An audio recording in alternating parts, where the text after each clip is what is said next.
Students, और कैसे हैं आप लोग। आज हम अपना न्यू चैप्टर स्टार्ट कर रहे हैं, that is chapter number 9, strategies of food enhancement. तो सबसे पहला question, why there is a need of food enhancement. क्या जरूरत पड़ी कि हमें अपनी प्रोडक्टिविटी को इंक्रीज करना पड़ रहा है? Because of this rapid population explosion. हम ग्रोथ भी नहीं कहेंगे इसको, हम क्या कहेंगे? एक्सप्लोजन। जो 10 ईयर पहले, आज से 10 साल पहले जो पॉपुलेशन थी, वो पॉपुलेशन क्या थी? बहुत ही मिनिमम। और आज जो पॉपुलेशन है वो उसकी क्या हो रही है? डबल को भी क्रॉस कर रही है। It means there is a rapid increase in the population growth which produce this factor, that is the food enhancement. So the basic reason behind food enhancement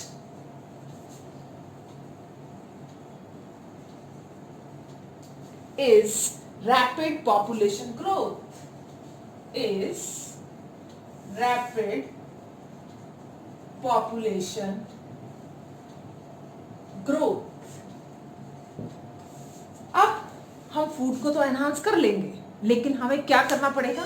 हमें इस तरह के मेथड्स को स्टडी करना पड़ेगा जिसके थ्रू हम एनिमल की ब्रीडिंग को इंक्रीज करें, जिसके थ्रू हम प्लांट की ब्रीडिंग को क्या करें? एनहांस करें। तो दो मोड हैं जिसके थ्रू हम क्या कर सकते हैं? इस एनहांसमेंट ऑफ फूड का प्रोसेस जो है क्या कर सकते हैं? रेगुलर रख सकते हैं। So first is the animal breeding. इसके अच्छे अच्छे साइंटिफिक मेथड हमें मालूम होने चाहिए ताकि प्रोडक्टिविटी इंक्रीज हो। और दूसरा प्लांट ब्रीडिंग।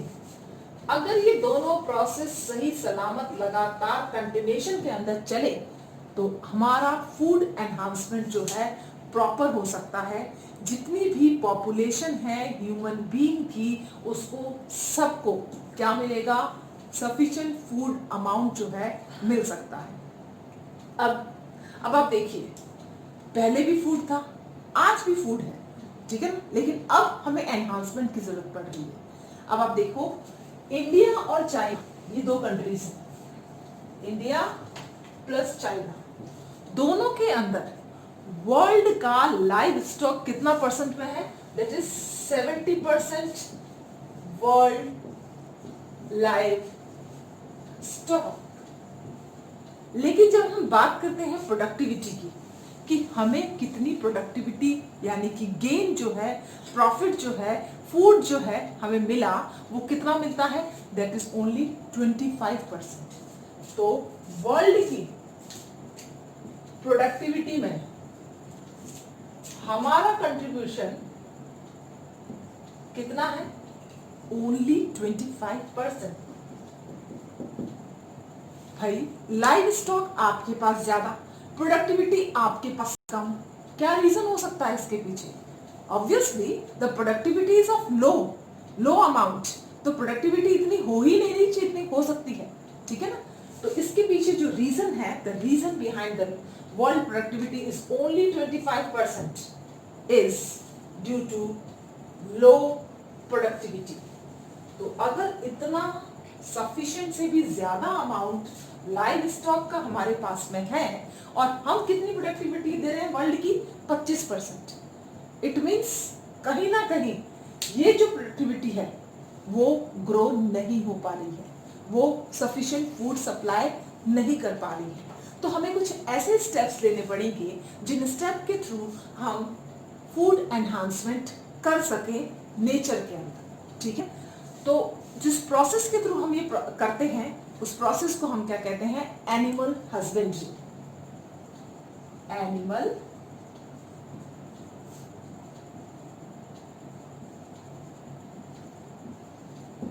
हस्बेंड्री। अब आप जब नाम देखोगे तो इसके अंदर भी क्या दे रखा है? Animal husbandry. तो हस्बैंड वो होता है जो अपनी फैमिली को लुक आफ्टर करता है। डोमेस्टिक उस पर्पस के अंदर क्या करेगा? Look after. तो अगर डोमेस्टिकेशन के अंदर आप वाइल्ड लाइफ के एनिमल्स नहीं, हम लाइव स्टॉक के एनिमल्स जो डोमेस्टिकेटेड एनिमल्स हैं उनकी बात कर रहे हैं, उनका अगर आप डोमेस्टिकेशन करते हो तो आपको किसकी नीड होती है? एक पर्टिकुलर जो पूरा उसको क्या कर सके, केयर कर सके, ठीक है ना, उसी को हम क्या कहते हैं, हस्बैंड कहते हैं। तो यहाँ पर एक पर्टिकुलर केयरिंग के लिए क्या है, वर्ड लिया गया है सिर्फ हस्बैंड का, बाकी इससे कोई रिलेशन नहीं है हस्बैंड का। ओके बेटा, yes, animal husbandry is a technique, is management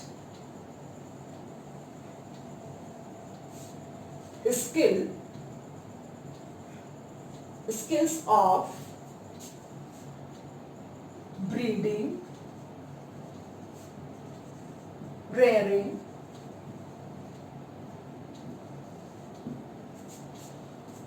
housing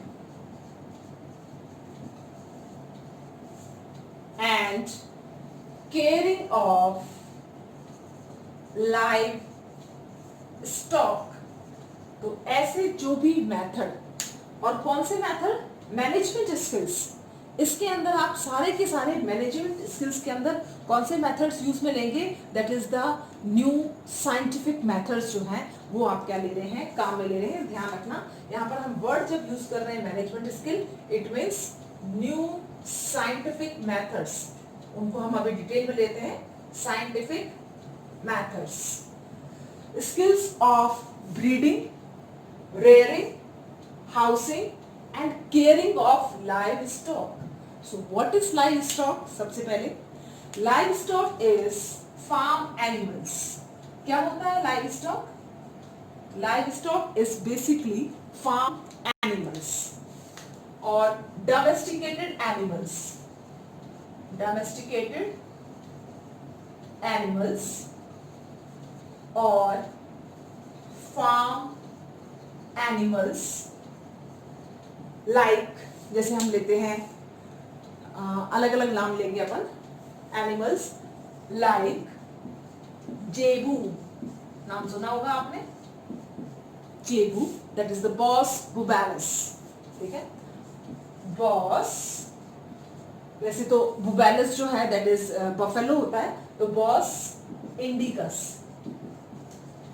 okay, एक है अपना बफेलो वाला, बफेलो, दैट इज बॉस बुबैलस, बुबैलस, ये हो गया बॉस। तो कभी भी आप किसी को है बॉस बॉस, तो बॉस कोई नहीं है, भैंसे को। यस बेटा, next is the dairy farm management, dairy farm management. तो हम सबसे पहले ले रहे हैं एनिमल हस्बेंड्री के अंदर डेयरी फार्म मैनेजमेंट, ठीक है ना। Please remember poultry and this one fisheries, they are the extended branches of animal husbandry। please remember this thing। कौन कौन सी इसके अलावा, poultry, poultry and fisheries.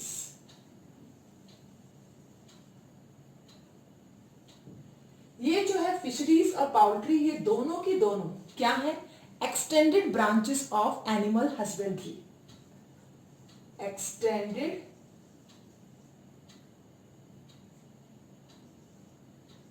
Branches of animal husbandry.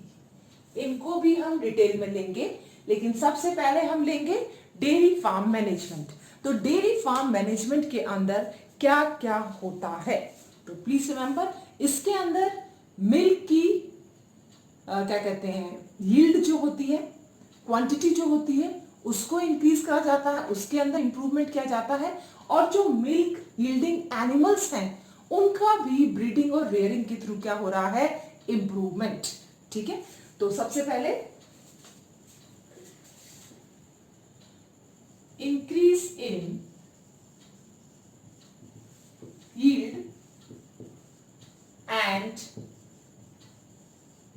improvement, increase in yield and improvement of quality of milk। सबसे important factor इसका quality of milk, यानी कि आपको इसकी यील्डिंग तो इंक्रीज करनी ही करनी है, साथ में आपको इसकी क्वालिटी को भी क्या करना है, इंक्रीज करना है। तो कैसे हम इस तरह से कर पाए कि हमारी जो डेयरी इंडस्ट्री है, ठीक है ना, वो एनहांस हो। तो डेयरी इंडस्ट्री को एनहांस करने के लिए हम कौन कौन से मेथड्स या मैनेजमेंट स्किल्स जो है अप्लाई करते हैं इसके अंदर, इसको हम पॉइंट्स में लिख देते हैं।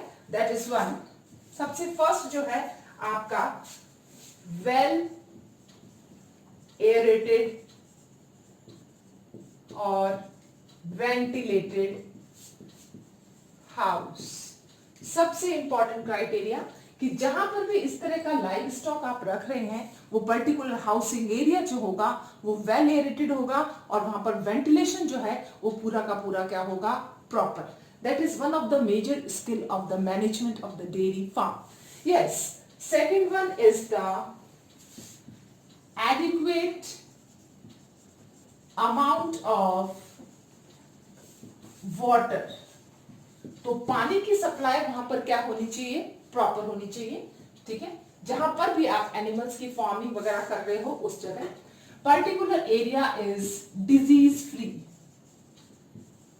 कोई भी पैथोजन वहां पर ग्रो नहीं कर रहा हो, इस चीज का हमें ध्यान देना है। ना फंगस ना हेलमिंथिस, ये प्रोटोजोन्स, वहां पर उस एरिया जो है वो टोटली कैसा होना चाहिए, डिजीज फ्री एरिया जो है वो होना चाहिए। अदरवाइज आप ना तो क्वालिटी इंक्रीज कर सकते हैं और ना ही उसकी क्या कहते हैं, क्वांटिटी को इंक्रीज कर सकते हैं। Okay, next is the fourth one, हम लेंगे इसके अंदर सबसे स्पेशल जो होता है जिसको हम कहते हैं साइंटिफिक फीडिंग। साइंटिफिक फीडिंग, अब आप देखिए साइंटिफिक फीडिंग की जब हम बात करते हैं तो फीडिंग जो है according to their work, according to their work. For example हम कैटल्स की बात कर रहे हैं, कैटल्स को हम 3 पार्ट में डिवाइड कर रहे हैं। फर्स्ट जो मिल्क की प्रोडक्शन करती है, that is the milk producing. Second that is the draft one, जो वर्किंग के प्रोसेस के अंदर काम में आ रही है और एक मिल्क का क्या कर रही है, प्रोडक्शन कर रही है। और एक वैरायटी कौन सी है, मिक्स्ड वैरायटी। तो अब ये तीनों वैरायटी है, तो यहां पर जो अब इसको आप फूड सप्लाई करेंगे तो वो food according to their need होगा। इसी को हम क्या कहते हैं, साइंटिफिक फीडिंग। भाई आप उसको कंसंट्रेट ज्यादा दे रहे हो, रफेज ज्यादा दे रहे हो, वो उसके ऊपर डिपेंड। जैसे ये है मिल्क एनिमल्स, तो मिल्क एनिमल्स को आप कंसंट्रेट ज्यादा देंगे। कंसंट्रेट मींस जैसे ऑयल केक वगैरह जो होते हैं, ठीक है ना, न्यूट्रिशियस सब्सटेंसेस जो होते हैं वो आप उनको दे रहे हैं। ड्राफ्ट के अंदर आप उसको क्या देते हैं बेसिकली, ताकि वो थोड़ा सा स्ट्रॉन्ग बन सके।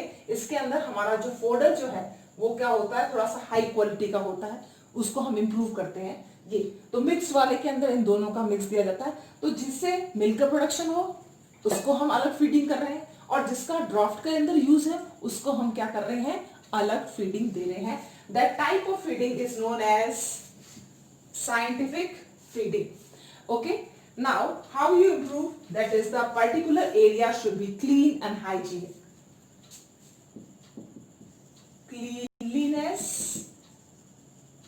and hygienic environment, ये बेसिक नीड है वहां की।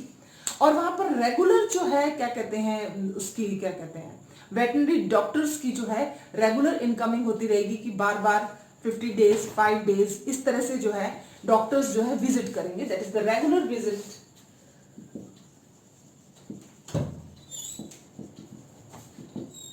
ऑफ वेटनरी डॉक्टर्स, ताकि वो एरिया जो है कंटामिनेटेड ना हो। अब इसी के अंदर जो है मिल्किंग वाला जो प्रोसेस, दूध निकालने वाला जो प्रोसेस है वो भी इसी के अंदर आएगा। मिल्किंग एंड इट्स स्टोरेज, जो भी उसका स्टोरेज का प्रोसेस है और डिस्ट्रीब्यूशन जो हो रहा है वो भी प्रैक्टिस किसके अंदर आ रही है, डेयरी फार्म मैनेजमेंट की। बहुत इंपॉर्टेंट है, क्वेश्चन आता है। हम जब स्टोरेज की बात करते हैं, मिल्किंग की बात करते हैं या डिस्ट्रीब्यूशन ऑफ डेयरी प्रोडक्ट्स की बात करते हैं, formation of different dairy product, अलग अलग हैं, बहुत सारे हैं, आपको मालूम है, दैट इज घी है, बटर है, ओके, और मिल्क है, योगर्ट है, ये सारे के सारे क्या है, डिफरेंट जो है, दैट इज प्रोडक्ट जो है उसका फॉर्मेशन प्लस डिस्ट्रीब्यूशन भी जो है किसके अंदर आएगा, dairy farm management, distribution of dairy product. तो प्लीज इस चीज का ध्यान रखें, सारे ये प्रोसेस, चाहे मिल्किंग हो, स्टोरेज हो, डिस्ट्रीब्यूशन हो, डेयरी प्रोडक्ट्स का जो है क्या कहते हैं फॉर्मेशन हो, ये सारी चीजें सब all are come under a single practice that is known as dairy farm management। इस कंप्लीट को ही हम क्या करते हैं, डेयरी फार्म मैनेजमेंट कहते हैं। Next is the milk producing animals और मिल्क प्रोड्यूसिंग कैटल्स। तो सबसे पहले हम ले रहे हैं इंडिजिनस वैरायटी ऑफ कैटल्स। तो इंडिजिनियस वैरायटी ऑफ कैटल्स जो अपन लेंगे उसको हम 3 बेसिस पे लेंगे। एक कौन से वाले, that is the milk producing, first one कौन सा वाला है, मिल्क प्रोड्यूसिंग। सेकेंड हम जो लेंगे that one is draft purpose, जो खेतों में काम के काम आते हैं, बल्क्स वगैरह, ठीक है ना। और तीसरा जो है हम लेंगे इसके अंदर ड्यूअल पर्पस, ये पर्पस भी सॉल्व करेगा और ये पर्पस भी सॉल्व करेगा। इसको हम मिक्स्ड भी कह सकते हैं, इसको हम ड्यूअल पर्पस के लिए भी लिख सकते हैं, ठीक है, dual purpose, milk plus draft. अब मिल्क काउ जो है कौन कौन सी है, दैट इज फर्स्ट साहिवाल, सब जानते हैं साहिवाल को, very common. Second red Sindhi, this is also very common. And third one that is Hallikar, and fourth Deoni, Dhoni नहीं है बस, दैट इज द दियोनी। तो साहिवाल, हलीकर जो है इसमें नहीं आएगा, ये हलीकर दूसरी वैरायटी है, जो मिल्क प्रोड्यूसिंग वाली के अंदर गिर और आती है। गिर की जो है क्या कहते हैं गाय जो है बहुत फेमस भी होगी, आपको जनरल आपको मालूम है, साहिवाल और गिर तो बहुत ही ज्यादा फेमस है, red Sindhi, Deoni. Okay, next is the draught purpose. तो ड्राफ्ट पर्पस के लिए हम जो है फर्स्ट लेंगे अपना that one is Malvi, Nagori, third that is Kangayam, and fourth is the Halikar जो हमने पहले लिखा था यहाँ पर। अब आ जाते हैं अपना ड्यूअल पर्पस के लिए। तो ड्यूअल पर्पस के लिए जो काउ जो है जिनकी ब्रीड्स है इंडिजीनियस ब्रीड, फर्स्ट इसके अंदर जो इंडिजीनियस ब्रीड के अंदर आता है आपका that is milk plus draft के अंदर, that is Tharparkar, Tharparkar. Second concrete, और थर्ड जो आएगा आपका हरियाणा, एंड फोर्थ ओंगोले। तो ये क्या है, इंडिजीनियस वैरायटीज हैं जिनके बारे में हम जो है मतलब जो इंडिया के अंदर ही पाई जा रही है, जिसको अपन which is helpful in producing a disease resistance variety. Now we take next that is the exotic varieties, exotic species, varieties भी कह सकते हैं आप इसको, species of cattles we use these exotic species of cattle in cross breeding. Cross breeding. Yes, तो अब आप देखिए जो 4 स्पीशीज हैं एक्सोटिक की, पहली है जर्सी। जर्सी की पिक्चर दे रखी है आपको एनसीईआरटी के अंदर, ठीक है। जर्सी का डायग्राम दे रखा है, पूरा पिक्चर जो है जर्सी काउ की। तो Jersey is found in Jersey island of English channel. Okay बेटा, तो इंग्लिश चैनल में जर्सी आइलैंड पर पाई जाती है आपकी Jersey cow exotic species. Second, Holstein. Holstein अब तक की सबसे बेस्ट काउ है in milk yielding feed, best cow.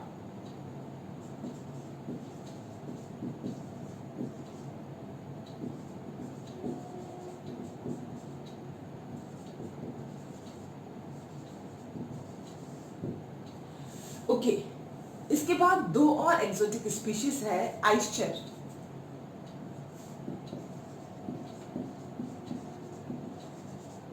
आइस्चर जो है इसके अंदर स्पेशली जो ये पाई जाती है अपने कहां पर है, ये स्कॉटलैंड की।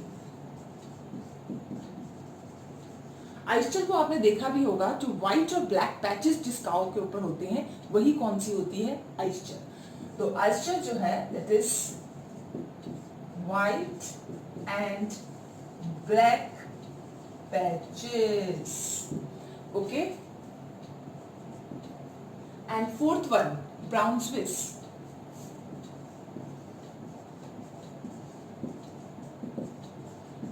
ब्राउन स्विस कहाँ की है ये?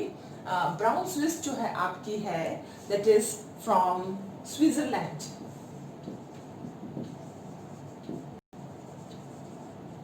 अब इसके अंदर व्हाइट और ब्लैक स्पॉट्स तो नहीं होते हैं, बट इसके अंदर ब्राउन और व्हाइट स्पॉट्स हैं, ठीक है ना। तो लाइट ब्राउन कलर के होते हैं, ब्राउन एंड व्हाइट स्पॉट्स।